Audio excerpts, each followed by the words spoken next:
Lee. Hey man. Doing lesson 4? 4. Is it 4 or 3? I think it might be 4. I think it's 4. I think it's 4. Yes. And we're going to start with transcribing because you just came in and you said, I finished the tune but I hate it. And I'm like, no! I just... What's gone wrong?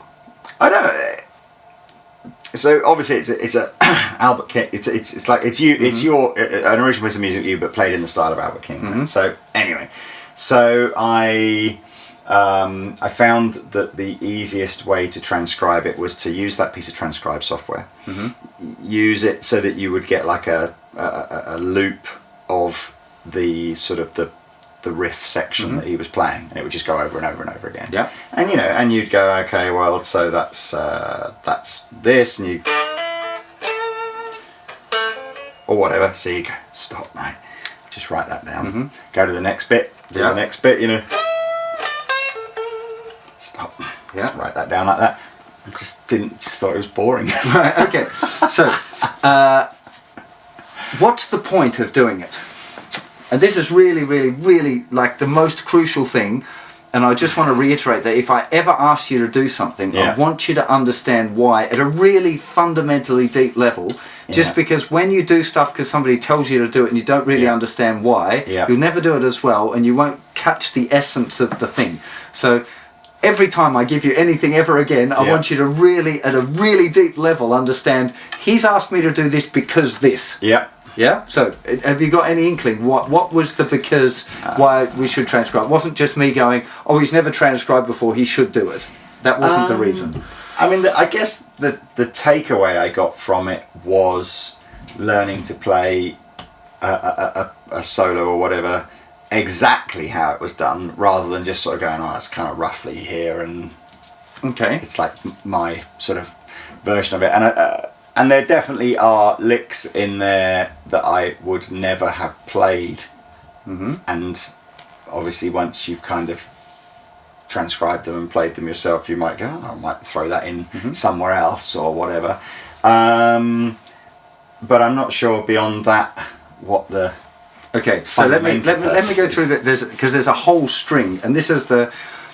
Interestingly, if somebody came to me and said that they could only practice one thing at all, I would say that it would be transcribing, right? And that's, I know lots of different exercises and things to do, and I've done a whole heap myself. And for me to have come to that conclusion means that there's obviously some pretty. And you're not the only one. We had Alan Hines, and he said that in the video as well. Not quite, but like just how important transcription, transcribing stuff was for you. Let's go through a few of the reasons. That the exhaustive list would end up taking up your whole lesson, but the few fundamental things are that the first one is that when you're transcribing something, you're essentially hearing a sound, and then that sound's gone in your mind, and then you find out how to make that sound on the guitar. Now, when you do it a lot, or have done it a lot, you can find the sounds relatively quickly. So it doesn't take me long to learn almost any song, unless it's something completely foreign to me, like some weird trick or technical thing that I haven't encountered before. But with like a blues solo, I can listen to an Eric Clapton solo and write it down, more or less, fairly quickly. Now, what the benefit of that is, on a really deep level, is that I can play things that I hear more easily. And eventually, when I'm not transcribing a Clapton solo, I can imagine a solo in my musical mind or a sound in my mind, and my fingers have a better chance of finding out how to do that. Does that make sense? So when you're playing, because you've got a nice feel when you play, you've got a nice sense of melody, and you've got a nice what I call a nice touch on the instrument. And I think that with a little bit more development of that, you'll hear your way through better. Like you'll be on, I know you've done it before, because you've said like you've gone to a note and you're like, oh, it feels like this note is the right note to go to. You just kind of get an instinct, even if you don't know, you've got enough instinct about you're ready to do that. Now, the more transcribing you've done, the more likely you are to be able to find the right one instinctively and go, oh yeah, it's going to be here, because you've heard that interval or that phrase or whatever enough times when you've been transcribing for your fingers to kind of find it. It's not thought. You don't think about it, and that's why it's a little bit hard for people to realise the benefit of it, because it happens on such a deep level that you just improve. You don't understand how you got better, you just did. Right? I think it's quite a personal thing, I think, for me. In a sense. It's I think a lot of the exercises that you've given me in terms of playing, once I have this sort of journey of like, it's frustrating that I can't do it, and I'm not enjoying the frustration, but I am able to see during the course of a bit of practice some progress, and I enjoy the progress, and the enjoying the progress is what motivates me to keep doing the practice until eventually I get quite good at the exercise that you want, and then I just enjoy doing it, even though it's not like a song. It's just I just enjoy doing it. And transcribing just seems like homework. Right. Okay. And it's just like because it's right now it's hard, and we haven't got to the fun stuff yet. Right. So we're going through that little stage of, I talked a bit last week about this periods where you feel frustrated and it's difficult, and it does feel like a slog, and we all have to go through that, and I still go through it regularly. It's just part of the journey. Now, so transcribing will help you hear sounds as a fundamental thing, but it's also teaching you a lot about the language that you won't learn any other way. Yeah. About the little subtle things that you probably don't even realise that you're listening to, how loud or soft notes are when they're played in a lick. Yeah. The little inflections, the little curls that you get on the notes, where it's instead of like, it's... And those little things, you'll find that your hand, if you're really trying to replicate the solo, your fingers start to learn these little, I call them accents. Yeah, I won't have written it down because I'm not even entirely sure, but there was a bend in that Albert King track that I actually couldn't hear. I just couldn't hear what the bend, it wasn't a tone. And I'm not sure it was a single tone either. But it was just some sort of. I'm not even. But it definitely wasn't just a. It wasn't just a note. And I couldn't. Even that, I ended up sort of going. I'm just not sure what it was. Good. But I'd have to. But there were some. I mean, there was some cool. There were lots of licks in that Albert King thing where the note change was a string jump. And it wasn't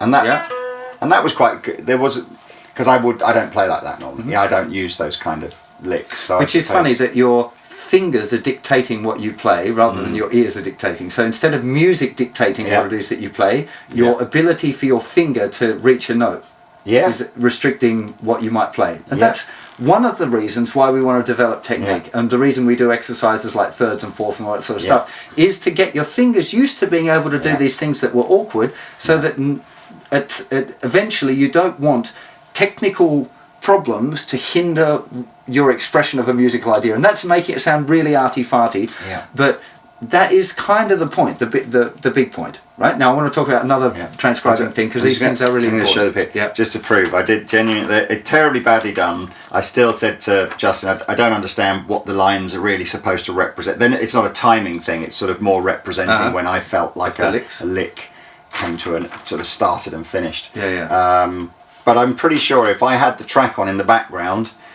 I could kind of follow what I'd written and go, oh yeah, that's what it was. So I'm going to give it. There's another couple of tasks on that which I want to get to now. So when we're transcribing a solo, especially if it's one we like, and now I know I set this one for you, but longer like within early next year, you're going to be picking solos that you like, listening for achievable solos, not going, I'm going to learn this Eric Johnson killer thing. You're going to go like, okay, there's this Clapton solo, I've listened to it, and there's a lot of words in it that I want to learn, that I want to assimilate, so I'm going to have a go at cracking that solo, right? But right now, I've given you one, and I've tried to give you a solo where there were lots of licks in it that I think are in the style that you like anyway, which is, Eric Clapton influenced stuff. Now, all of those licks and those phrases, when you transcribe, you listen to them very closely and you're assimilating the language, right? So it goes beyond, when you just listen to stuff a lot, you can assimilate the language. So if you just listen to Albert King for a couple of weeks,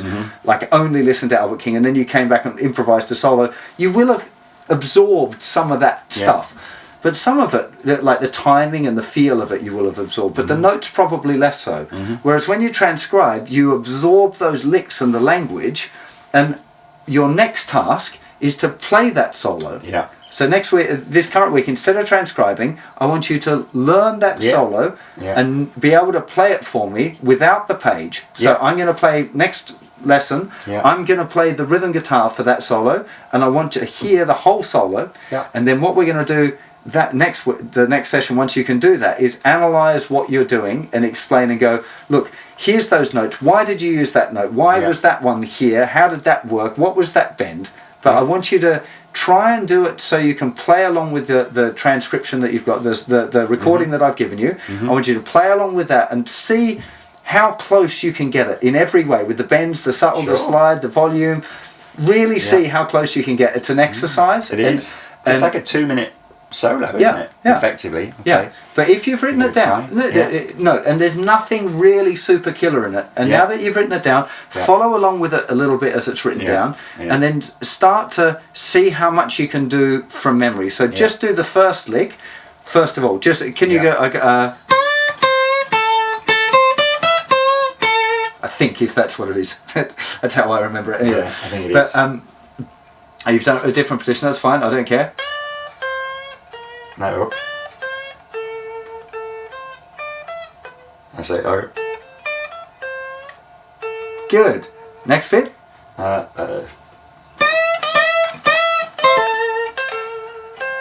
That's it.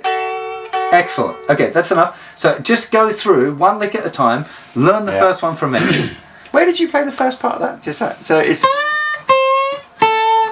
That's all right. So you are playing. And then here, that's here.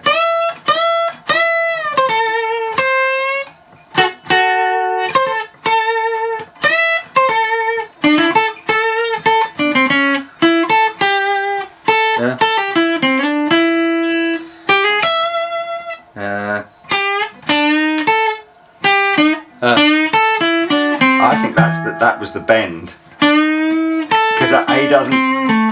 There's no. It doesn't hit the tone or the semitone. It sort of sits somewhere like in between. But it's like a really horrid those guys bend. do It's like, those things where you get these bends that are not quite there, but it's part of their. Because no, you're right. Because I'm trying to go.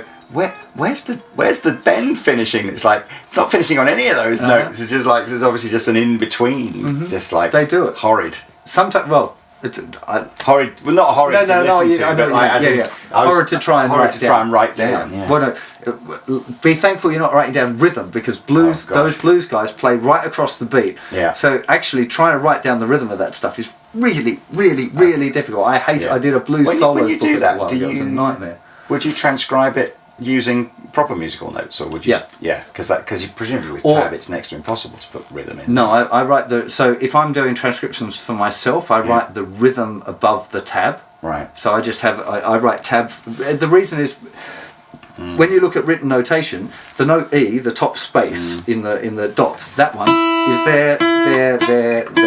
It's the same note, and I don't care whether it's just that note. I want to know where it is, because I'm trying to figure out like the position of the lick. Anyway, so that's your task. So I'm going to just make a note of this stuff, and then so I can send it to you. That'll be cool. So the task 1 is the AK solo from memory. So break it into licks. Yeah, that's going to be a key thing, because that's how we're going to examine it next time as well. Okay. So, step 2, playing in thirds. How did you get on? So, loads and loads of people on my Captain Anderton Facebook page, which I kept meaning to say, if you want to follow, I do probably a Captain Anderton Facebook video every day or every other day of how I've done like a bit of practicing. They're like a minute long, not even that. So if you want to subscribe, and everyone keeps going, what actually are you doing on that thirds thing like that? So we might as well try and explain. So the third, but yes, not. I think I've got reasonably. Oh, sorry. Yes. Yeah.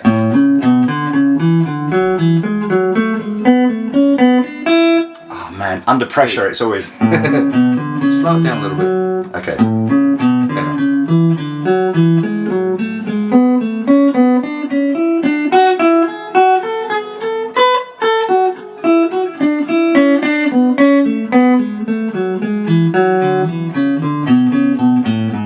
Anyway, a bit wrong at the end That doesn't matter.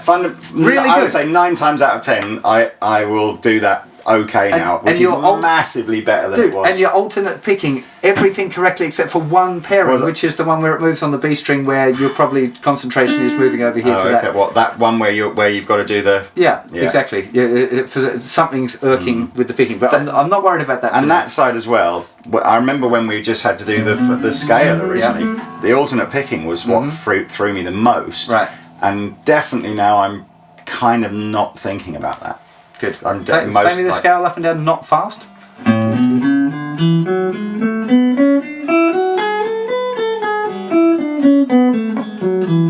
Dude, you did one mistake on the same spot that you did the third. I knew it. Again. Okay.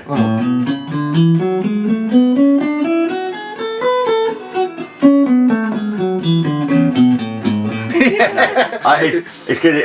No, but I can see you swinging your hand and getting the feeling of doing it the right way, which is really, really going to be more helpful than you realise right now. That's a big deal. Yeah.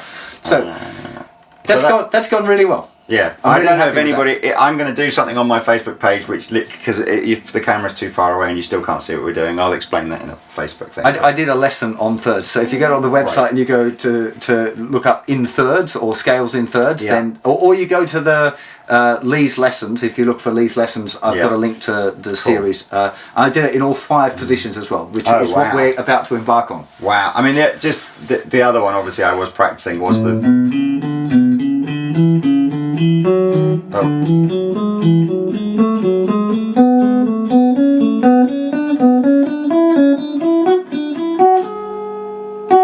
Bugger. That's it. Anyway, whatever. Again, come on. No, this is important.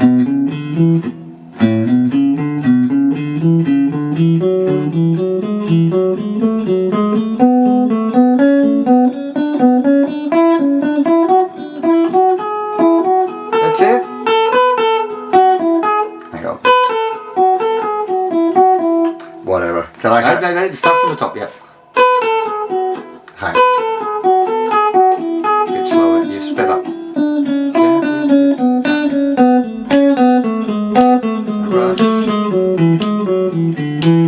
Oh, bum. Okay. It's the pressure of the red light pressure. No, as well. Try and relax with it. So sometimes, as you're playing, if you start to feel like it's difficult, you get faster. And if it gets difficult, you want to slow down, not speed up. So just try and... I'm just going to practice it. Okay. Chill out with the beat. That's it.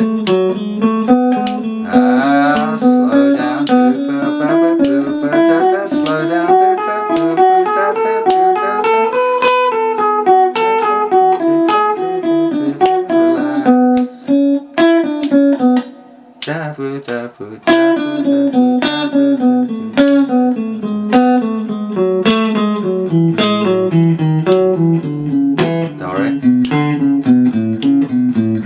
Good. Okay. When you're playing with the metronome, really try and feel like sometimes I think lock in can make people feel to play ahead. Still, because they're trying to kind of fight with it. You want to relax with it, and it's one thing I still struggle with it as well myself. But you really got, when the metronome's playing, you want to feel like you're sitting on it. It should feel comfortable. If you feel like you're trying to race it, it means you're playing ahead and trying to run away from the beat. And if you keep trying to run away, eventually you'll get away, because metronome doesn't give a shit, right? It's not going to catch up with you. It's just going to I'm just going to stick to my own thing. So try and lean back into it and feel like the that's the one that you want to be sitting with each time. That's the trick to it. So this week we're going to move on to pattern 2, and I'm going to introduce another whole new system to you. Now, pattern 2 of the major scale is the one I'm going to stay in G major scale. I'm going to angle myself out a little bit so people can see if they want to. Pattern 2, I normally start here, right? Because I'm starting on the lowest root note in the pattern. Okay? Now, I want you to learn pattern 2 at some point, but I'm going to teach you a slightly different system today, because I want to give you another type of exercise to do.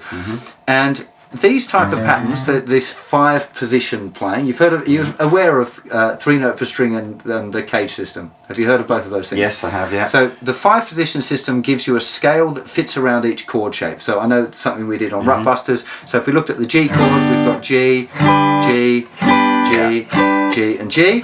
And if we do the 5 pattern system, that one fits all around that shape, and then this one fits around that one, this one fits around this shape, this one fits around this shape, etc. Yeah, so that each scale shape fits around the chord.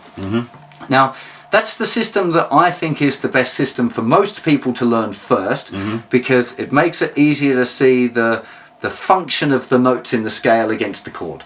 Something that we're going to be looking at in the coming weeks, right? But there's another system which is called 3 notes per string. 3 notes per string are scales that have 3 notes on every string. You remove that thing where you've got that difficulty right now where you've just got 2 notes, which throws a lot of people off. So if we look at the first pattern of G major scale in 3 note per string, we're still starting on that same note. But instead of going like this and staying in the 1 pattern, we do this. It's got a bit of a stretch at the start. But you can see we've kind of moved up the fretboard a little bit. Okay. Now you want the second thing. Well, okay. No, hang on. So I prefer the second finger because my little finger's really short, right? So compared to all of the other fingers on my hand, my little finger is like this little stumpy thing. I know. So for me to do this, I can do it, but it's really awkward. Now, if your little finger is a normal length, you might find doing first finger, third finger, fourth finger is better. No. First, third. Yeah, I mean that feels more comfortable to me. Although I do, my little finger is my weakest finger, I suppose. Okay, let's just try using your second finger there for another reason I'm going to explain to you in a second. Okay, I want you to try that, and the reason is this. Look what happens on the next string. Can you see that first? If you've gone like this, at that point you have to then swap. All the fingers get a bit tight together, whereas this way, second and fourth fingers are staying exactly where they are all of the way up. Okay, so I'm going to write this scale down pattern down for you in a second, but I just want you to do it along with me now first of all. So 3rd fret, 5th fret, 7th fret, it's all the dots, that's it. And again, good, now that's it. Good, and now the last one, that's it. Have you learned that before? Yeah, not learnt it, but I've seen it. Okay, again, one more time. Make sure you do it slow enough to get it right, good.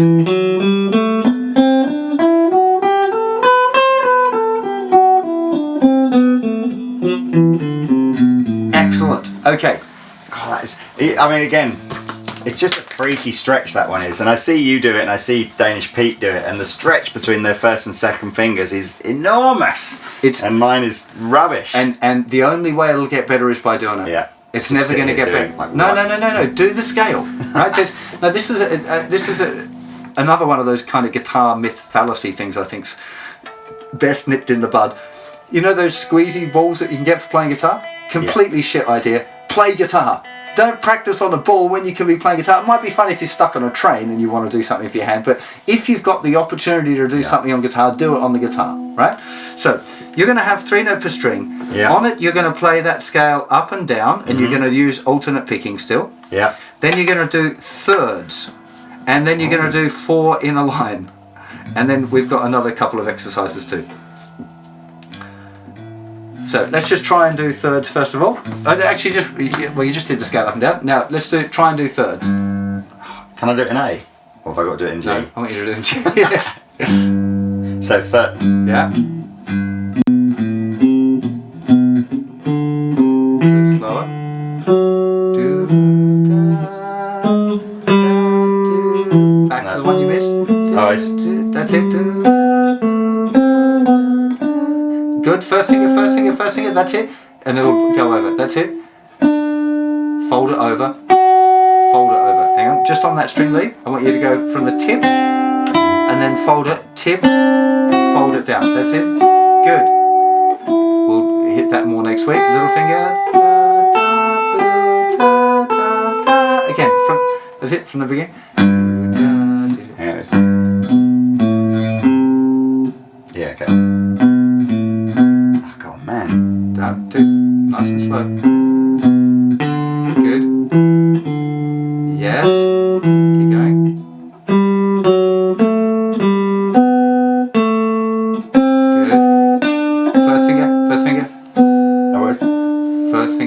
up, that's it. Then fold it, third finger, fold it.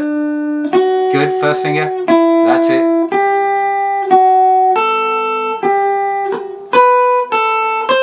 Good, just stop there. Okay. Okay. So you've got a new technical thing to do on that, which is this folding thing.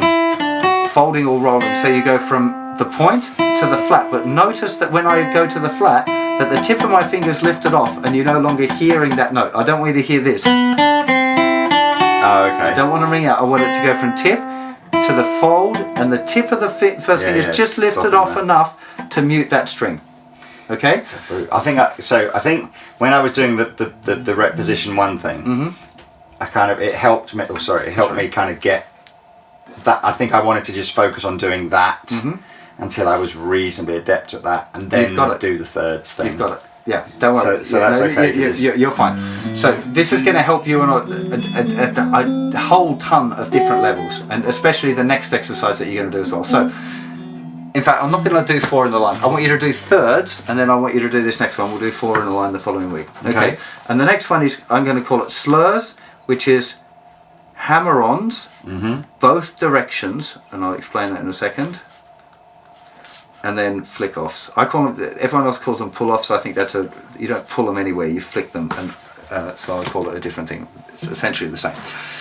One of the reasons that 3-note string scales are so cool is for legato playing. I right? see. So when you do hammer-ons and flick-offs, right? Because they're consistently. So it's quite easy to. Oh, I mean, Rob Chapman on me now. No, I'm not going to get all right now. And this is a really important point. Now, 3-note per string is what the shreddy guys use. Your Tom Quayles or whatever. Those guys are going to be using those scale forms because they're symmetrical. They're easier to play fast. You've got 3 notes on each string. There's no interruption of that second string thing. It's easy to get rhythmic figures going like that. But it's not just for technical dudes, right? So a lot of the really great blues players like Robin Ford, Larry Carlton, those kind of more modern guys use it. It's not the kind of thing that's used a whole lot by like Stevie Ray Vaughan or Eric Clapton. But learning the facility that you're going to learn in this exercise will influence that a whole heap, right? So learning to do, like when we do the flick-offs exercise in this, that's the kind of, you get those kind of licks a lot in blues, right? So even though I'm giving it to you as an exercise and it might feel like I'm trying to push you into playing technical rock, I'm not. It's not my bag either, right? So what you're going to do, and here's the really important thing when you're practicing this, you're going to only play the first note on each string, and you're going to play it with a down pick. Just stop for a second, Lee, concentrate. Sorry. That's all right. I want you to concentrate on the second 2 notes being as loud as the first one. There's 2 things that have to happen there. First of all, don't play the first one really hard. If you thwack that one, no matter how hard you hammer those other ones, they're not going to be anywhere close to as loud. So the first note quite softly, then, and I want you to do it slowly enough that you can really think about getting those notes nice and clear. Look, this speed, this is fine. Think about getting the notes nice. Now, in the real world, I should point out that you don't want these big clunky hammer-ons, because when you press that hard, you can't do it very quickly, because they're trying to do it. Tension is the enemy of fast. But what I want you to be getting now is just a real sense of the clarity of the notes. So eventually, by next lesson, I want you to be able to do it evenly in triplets. So 1 triplet, 2 triplet, 3 triplet. So that it's not. That's what I want you to avoid. It's got to be nice and even, and I want you to really think about where your finger goes when it hammers down to go in a nice place. If you go, or if it gets like not quite a nice note, I want you to really think about the position, make sure that every note is clear. I want you to do it as well, going back down the strings, doing hammer-ons. So we're still doing hammer-ons all the way up the scale, and down.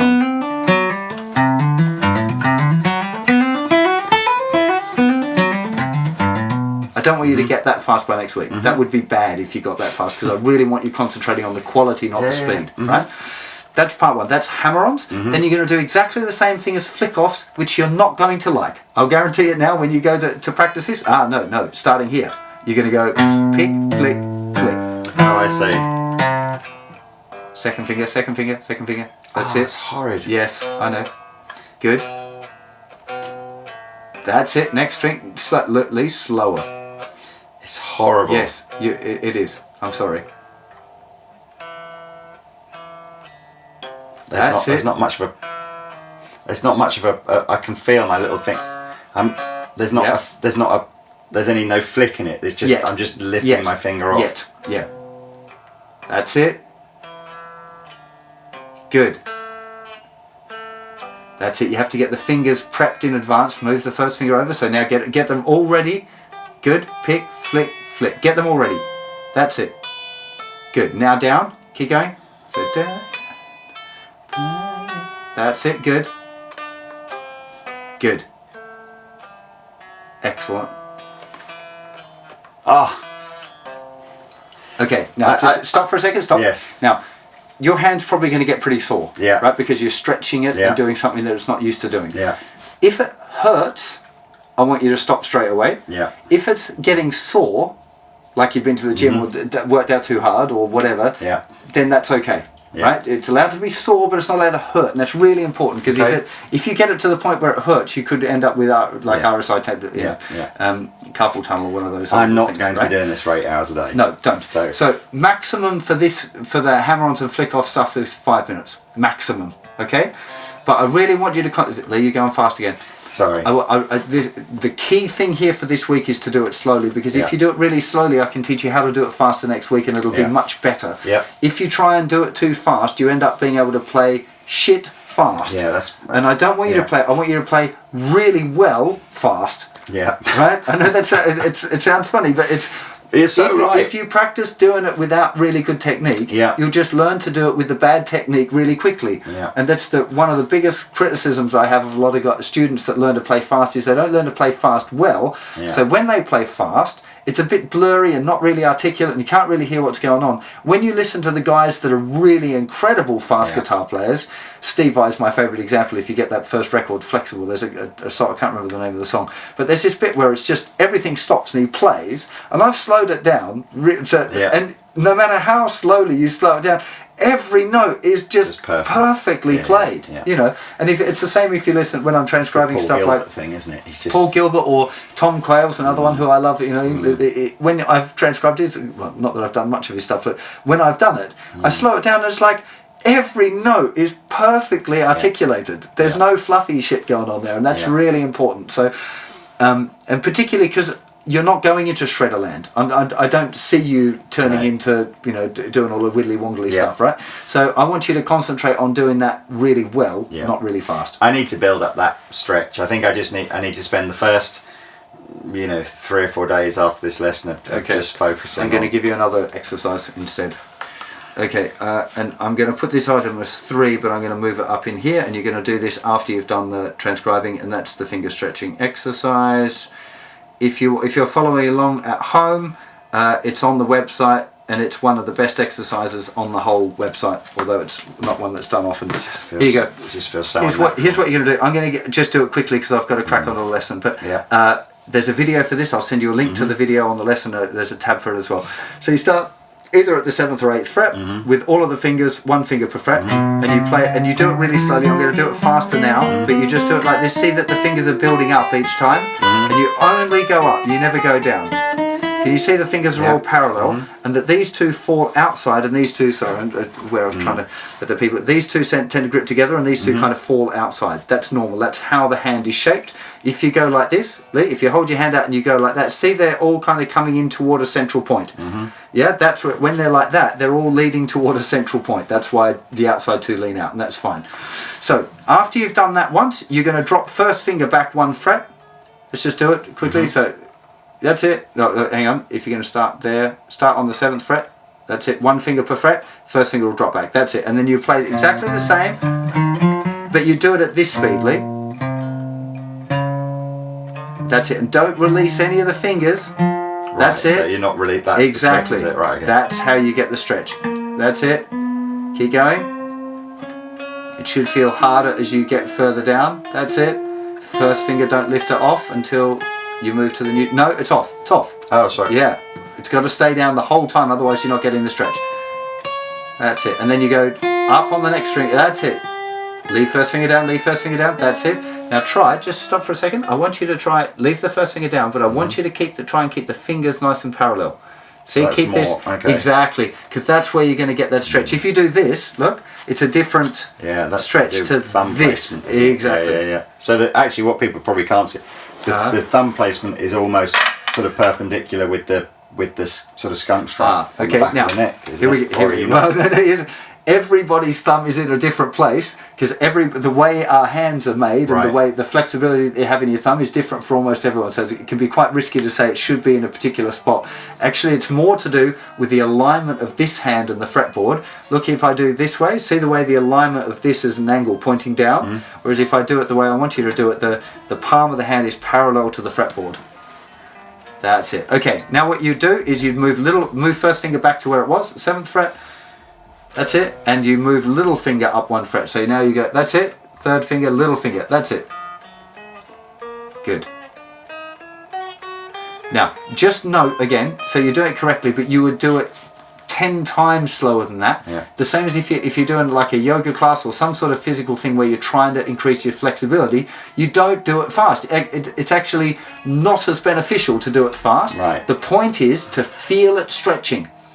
Right? Can you touch your toes easily? Not really. Right. Used to be able. So, okay, but if I asked you to touch your toes now and to work on that, you wouldn't go trying to rush down to touch your toes. You'd really hurt yourself. Yeah. The idea would be you'd stretch down until you feel it hurting a bit and then push it that little bit further. That's what I want from this exercise, right? Now, after you've done first finger back and then little finger forward, you do both. So you do first finger back and little finger forward. That's it. And little finger, that's it. And you keep those fingers parallel. That's it. Good. That's it. Keep going. I'm having to force it. I want you to force that to be parallel. Yeah, that's it. Good. Again, okay. God, I'm even getting stretches like up here. Of course, you're going to get all sorts of funny stretches. Okay, just stop for a second and relax. Okay. There's a video lesson on the website that'll help you with that. The idea is that you start up here at the 7th fret, but you're working your way down to here, because if you can do it at the 1st fret, that is a monster mother of a stretch. And you can see my little finger just won't even go. Don't see It's like, you know, my little finger can hardly reach that. Yeah, but the idea is that if you're starting up there, it should be get used to it here, and then gradually over months, not like days, but over months, you start to move it back, and you'll eventually develop the widest reach that your hand can do. Yeah. An interesting thing that I notice is I'm stretching both of my hands out as much as I can. Look how much more stretch I got with my first finger back. It's like an inch. Yeah. I know. I agree. I mean, it's you know, I'm sure Pete's the same, you know, like he just does these, and like literally these 2 fingers are like, they're like that, you know. You sit up going like, excuse me.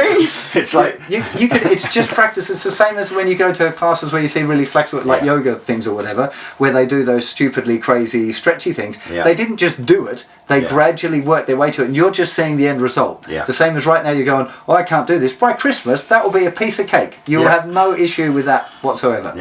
Yeah? No, it's cool. Okay. That's good. So, your lick book. I'm not noticing another piece of paper with a lick book. No, there's no lick book. What happened to lick book? It just didn't get done, I'm afraid. Okay.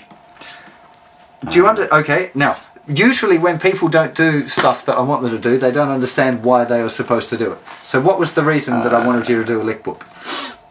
I think it was just, again, more transcription stuff. And no, because you're not transcribing. You're writing down stuff that you can already do. You're not transcribing. Right, okay, so it's not just a question of writing down what the I do want you to write the licks down. No, I don't.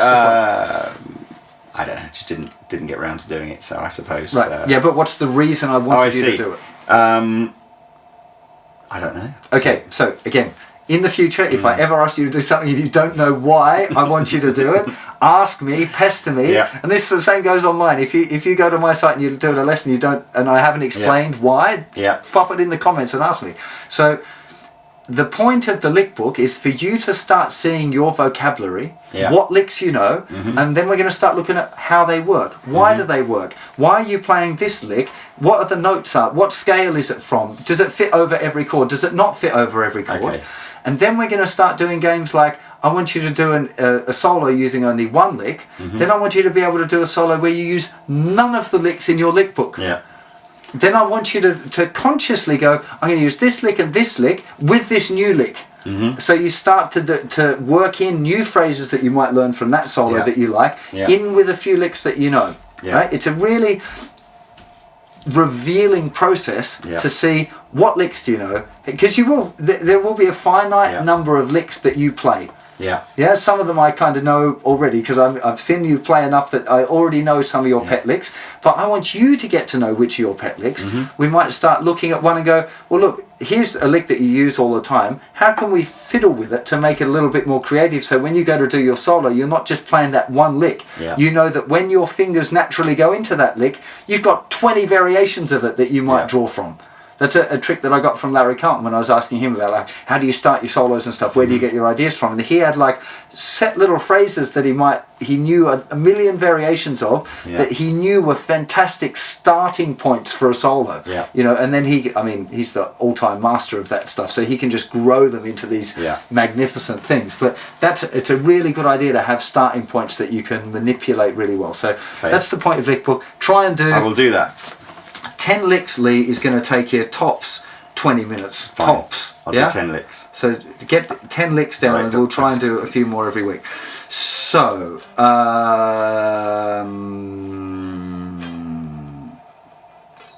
that looks like a pretty good list of stuff already. I think but there was the theory stuff on the site. Did you do any? No. Lee. I don't even really understand. It's fine. I think I did it like about 3 lessons ago. I think I read whatever the first 5, because they're quite quick to sort of read. And I just don't know what I don't know what I'm supposed to be learning. Right. Like from it. It's just like I just read stuff and just nothing made it. So it didn't make any sense, but I don't know. It could be. I think you were up to grade 3, which is where the point in grade 3. If you read the beginning summaries of each grade, it should tell you what it is that you're going to learn and why I want you to learn it, right? So I want you to read that for grade 3, which is where I think you're up to. I want you to make sure that you use the completed lesson thing. So sign in on the site. So when you've watched the video and you've done the lesson and you've completed what exercises I asked you to do, if you've done it, you tick the mark as completed. That way you'll always know where you're up to on the site. And what I want you to be able to do is to say, hey, I got up to this lesson, so I can just ask you about it and make sure and reconfirm that you know what it is. The point that you're at is understanding how the major scale is constructed. Now, we're doing a lot of work on the major scale right now. If you understand how it's constructed and how we can manipulate it again around the fretboard, it's going to make a lot more sense when I start asking you to do other things practically. So it's like, there are certain things I want you to be able to do, but you're going to need to understand the theory when I say, hey, we had that G major scale that we've just done, now we're going to turn it into C major by lowering all of the F sharps to Fs. Right. And I want you to understand that's, because G has 1 sharp, which is F sharp, and C has no sharps and flats, so that's how we've done it. So I want you to get into that. It's not difficult. And I feel, particularly personally for you, I think you'll feel more confident as a musician if you understand that stuff, because when I'm talking to Danish Pete or you're doing an interview with somebody, if they talk about that stuff, you'll feel confident that I know my music theory shit, I understand what you're saying when you talk about that mode or that arpeggio or that scale or what the melodic minor is, and you'll know. I want you to know that stuff because you're an intelligent guy and you can learn it. Right, and I feel like in the place where you're at musically and with the internet and all of that sort of stuff, you should know it. I don't think there's an excuse for you not to know it. Fair enough. It's not difficult, and the benefits. That's what I didn't test you on. You deliberately didn't tell me I know what you're like. Notes on the neck. So, sorry, I got interrupted by a delivery dude. Notes on the neck. Notes on the neck. How goes? I mean, I've been using an app to, there's a few, but obviously yours is a good one. The JustinGuitar note trainer.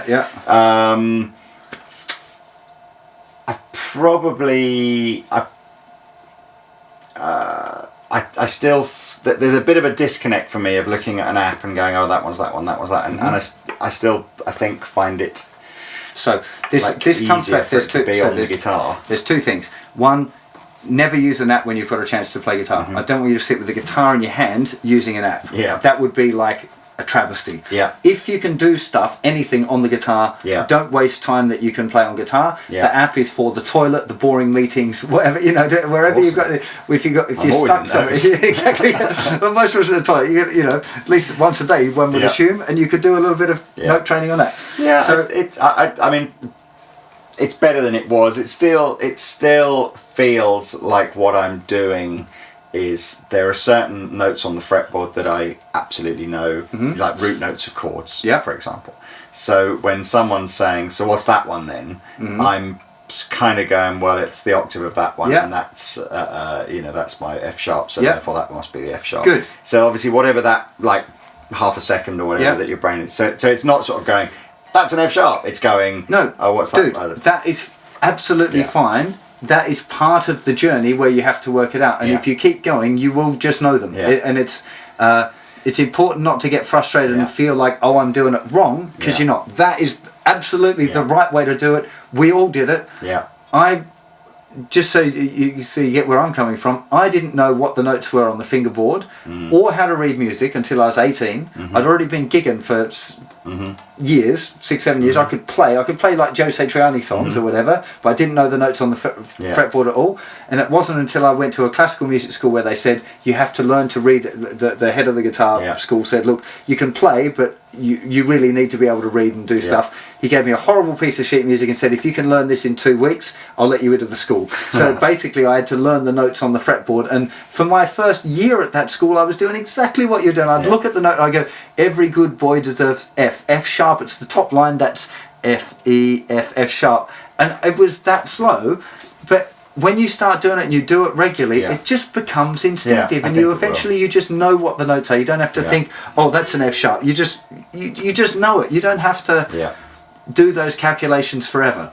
So don't be afraid of them now. Don't be worried about using them. Give me the notes D all over the fretboard using the that's it. There's a D. There's a D. Good. Good. Excellent. Well done.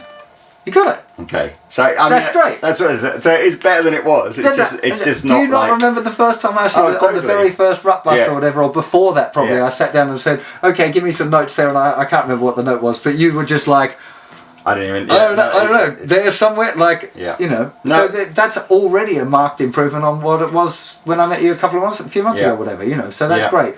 If you keep going with this, if you can still give yourself regularly I'm still aiming for 5 minutes a day, 5 days a week, if you can. If you could do that by the new year, you'll just know the notes on the fretboard, right? And wouldn't that be a nice thing to start off the next year with, knowing the fretboard really properly after all the years that you've been playing guitar, to go, you know what? I've actually bloody done it. I've learned all of those notes and I know where they are. So don't give up on it, please, because it's such a... Again, when you combine it with that music theory stuff that you're going to so diligently study from now on, when you combine that knowledge with the notes on the fretboard, you can just play. And the music theory thing, incidentally, also gives it to you on stuff like piano. Like, I can play piano a bit. I'm rubbish at it, but because I know the theory of what notes make up the chords and how it works, you can just kind of do it because the notes on the piano are really obvious compared to guitar. Right? So there's a lot of value in those hills. Stick with it. I will. I am sticking with it. So, recap. Albert King solo from memory. As much as you can. If you can't get the whole 2 minutes, it doesn't matter, but at least the first half. 3 note per string scales, up and down with alternate picking in thirds, and then slurs, hammering and flicking off both directions, hammer-ons all of the way up, all of the way down. I'll make a note, even tempo. I'll type this up for you before you leave as well. Finger stretching exercise, I'll send you a link. Or you just search finger stretching exercises in the search box on my website. I want 10 licks for your lick book, just on the tab paper like this. A little bit of music theory if you can, please, and the notes on the neck continue. Okay. Bosh. Done. Thank you very much again. Have a good week. Hope this was fun, guys. I'll get it up on YouTube soon. Bye. Awesome.